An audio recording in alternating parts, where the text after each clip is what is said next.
This is the Heroes for Freedom podcast. I'm Rick Robison. Christopher Columbus, godly man or monster? His crew was, in fact, ready to riot. Fear had swept over them like the plague, and that Christopher Columbus and his reputation as a skilled navigator was all that stood between order and a deadly mutiny at that point. In all of this, however, Columbus, I think, was angry. For human fear, which was simply a lack of faith that God was about to end his divinely appointed mission. For he knew, returning in failure to Spain, that he would never get a second chance. Calling all hands on deck, he spoke to his men. Quote, "We will go forward just one more day. That's all I ask of you, men." That's what he said, essentially. And then he hesitated and said, "We'll turn about north by northeast." Through his grit teeth, he added, "And we'll return to Spain." That seemed, at least for the moment, to calm his sailors. Columbus stood studying the horizon as the sun disappeared, offering a silent prayer. Later that night, October 12th, 1492, at about 2 a.m., a sailor high in the crow's nest spotted what he thought was a flat black horizon. Nighttime, however, on the open sea can be tricky. It can trick the mind. And they had to wait, of course, for first light, and they anxiously did. Dawn brought the sight every man was praying for. This was not, in fact, the coast of Southeast Asia, but what they had found and what Columbus had found was far more important. In truth, this new world would offer mankind a beacon of freedom and hope that would end up saving the world. This story is found in my Heroes for Freedom manual series, in full color, with hundreds of original images. And the link is found in the show notes below. You know, our 100, what we've identified as the 100 irreplaceable heroes, is great for homeschooling families, these stories. They're short stories, excellent for discussing with the kids, for parents and grandparents to talk to their children, especially before these children go off to schools and universities. These are priceless, nation-saving stories, in fact. Our children need to hear them. So who was this man, Christopher Columbus? You know, over the past half-millennium, the name of Christopher Columbus has run the gambit from hero, almost a godlike hero, to a genocidal monster. By his own admission, Columbus was not an educated man. Yet, he spoke at least 4 languages and could write proficiently and skillfully in 2 of them. He was a devout Christian who never uttered a profanity, yet he'd spent his life, all of his life essentially, around sailors, some of the most profane men on earth. Today, our children are taught to blame Columbus for much of the evil in our world. I think this is unjust. Columbus was not perfect, no. But still, or all, in fact, I think of the atrocities, most of them attributed to him, are not his to shoulder alone. Or more often, not at all, in fact. And I'll tell you why. In truth, however, you cannot understand Christopher Columbus without understanding the geopolitical climate during his lifetime.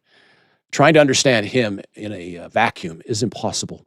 For in 1453, shortly after Columbus's birth, the always sturdy Eastern Orthodox Christian kingdom in Constantinople was conquered by the Turkish Caliphate of the Muslim Empire. They even changed the name, of course, became known as Istanbul. Christianity was faced with a very real possibility of extinction. Columbus grew to manhood terrified of what seemed the inevitable. In fact, Islamic armies, look at history, had invaded Europe many times. They laid siege to Vienna twice. Moorish, or Arab, Berber, North African, and Turkish slavers and Arabs plagued European cities as far away as Iceland, incredibly. They kidnapped over 1 million white slaves, selling them in the flesh markets of Istanbul, Cairo, Tripoli, and Algiers. Particularly valuable were women and children, as we know. The word slave originates from the word or the name Slav, the Slavs of Eastern Europe and Russia. More than 1 million white Europeans were taken by Turkish raiders to be sold in the flesh markets of the Near East and North Africa. Christopher Columbus reasoned, we know this from his writings, that with his special given name, Christopher, which means Christ-bearer, he was called by God to use his navigational skills to bypass Islam's control of much of the world at that time, the known world. And then, using that skill, he would save Christianity. In every pitch that he gave to Christian kings and queens, Columbus insisted that these monarchs use the wealth that he would bring back to raise a great army, a new crusade, in fact, and to liberate the holy city of Jerusalem. As we know, history is painted with the brush of human prejudice. And while there were incidents of horrible cruelty, we know that without question, but that cruelty was on both sides. There is little direct evidence that Columbus himself took part in these activities in the New World without just cause. Did he make mistakes? Again, yes. And even he admitted his failings. He failed to understand what was going on at times, and it cost people's lives. But remember, we are talking about an age more than 500 years ago. In 1492, life was very cheap throughout the world, on every continent. Remember, history must be judged strenuously and within historical context. The perils Columbus shouldered just to survive ignorant, rebellious sailors, or his own encounters with potentially hostile, and I think in some cases fearsome, native tribes, the weather, hurricanes, disease, or the lethal pressures put on him by the King and Queen of Spain, Ferdinand and Isabella. All of these must be factored in to the actions and decisions Columbus made. Today, Columbus is accused of, quote, unleashing on these innocent indigenous peoples cruelty and injustice done to exploit their resources and to enslave them. In reality, the methods Columbus used in all of his voyages were the acceptable norms of his time in every culture, in every land, including among the American natives. We know this by looking at the history of the Americas, of the Aztecs, and many other tribes, and how they treated peoples around them. What is unique in history is when you find a nation where such terrible acts are condemned, and good people willingly spill their own blood, give their lives to stop such atrocities. And if you are honest with yourself, you'll see that nearly all in history who did walked under the exclusive banner of Christianity. A principal source, a contemporary of Christopher Columbus, Bartolome de las Casas, was a Spanish Dominican priest and a historian. He chronicled these abuses that were going on in the New World. The Spanish were hard on those they conquered. What is not well known, however, and is covered up by design, and I'm absolutely certain, was Bartolome's character assessment of Columbus. He knew him as well as any man alive. Bartolome wrote that Columbus was extraordinarily sweet and benign towards the natives of the Caribbean, of course, again, by the standards of his time. The only fair way to judge the man. You can't do it any other way and be accurate. Remember, many of Columbus's contemporaries also were not friends. They were not his friends, but rivals. They sought the favor of Ferdinand and Isabella. They were enemies. It took every opportunity to defame Columbus's character. Many of the things were written about Columbus. True, Bartolome de las Casas was sometimes contradictory in his reporting. We know that when we compare his writings. But in essence, I believe that he was trying to be an honest man. In his History of the Indies, he corrected the record on Columbus, which was being spread by many of his contemporaries. And de las Casas said, quote, truly, I would not dare blame or hold responsible the admiral's, referring to Columbus's, intentions, for I knew him well, and I know his intentions were good. In other words, Columbus often found himself in a no-win situation. And you know, today, he has become just too politically useful. He's the perfect scapegoat to exploit for a much larger political agenda that's going on. In truth, it's a toxic secular ideology that's sweeping our land and has penetrated nearly all of America's once grand institutions, especially our academia. As an investigator, however, I was trained to always follow the money. And we can attest to Columbus's motivations, his pure motivations, by tracing where he spent his earnings. After his voyages, he set up 2 escrow funds. We know this from the records. The first, to help educate and support the Indians of America, and second, the fund to finance a new crusade to free Jerusalem from the Muslims and to rebuild the sacred temple. And of course, this was done to help God's people gather for Christ's prophesied return. Columbus was a very religious man.